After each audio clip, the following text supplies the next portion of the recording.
Nagpapasalamat ako sa Panginoon dahil binigay niya siya sa akin dahil sobrang saya ng buhay dahil sa kanya. Forever seems like a long time, but nothing seems like a long time when I am with you. I feel like I'm walking on water since the day that I asked your father to let go of his daughter. So give me your blessing, sir. I'll give her all that I've got. It doesn't look like much, but it sure feels like a lot. Let her take my heart and take my hand. Take my heart and take my hand. Take my heart and take my hand. Lagi niyang pinararamdam sa akin na nandyan lang siya.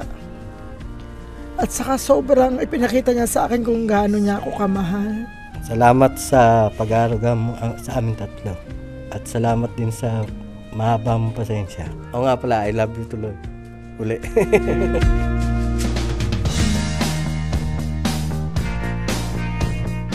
Para sa akin yung love na nakikita ko sa kanila. Sa tingin ko, yun yung gusto kong tularan pag ako'y siguro kinasal na. Dahil kahit anong nangyari sa kanila, kahit ano man yung dumaang problema, nandun kami ni ate lagi. Alam namin na kinaya nilang lahat yun. Ang pagmamahalan ng mama at papa ko ay patunay na sa mundong ito, totoo ang forever. And nakikita ko talaga na ang sentro ng relationship nila ay si Lord. And masasabi ko na gusto ko na pag nagkaroon ako ng pamilya balang araw, katulad sila nun. Katulad yun ng parents ko. You wanna give it up, but all I want is for you to shine. Shine down on me.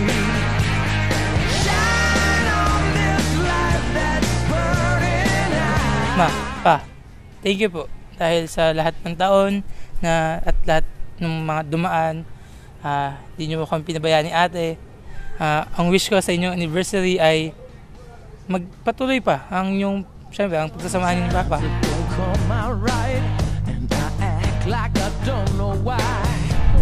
parents, happy 25th anniversary. May the Lord bless you.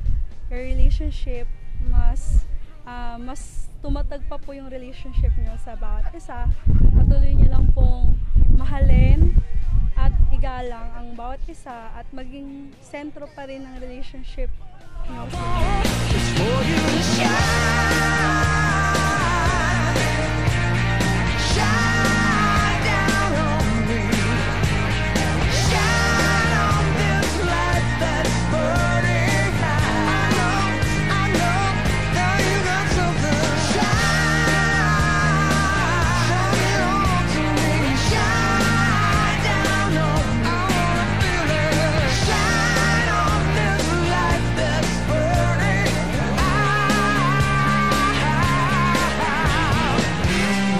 Nagpapasalamat lang talaga ako sa Panginoon kasi binigay niya yung kung sino yung pinalalangin ko. Binigay niya dahil naniniwala ako na magiging ganito yung buhay ko, kung gaano kaganda at kasaya dahil siya yung napangasawa.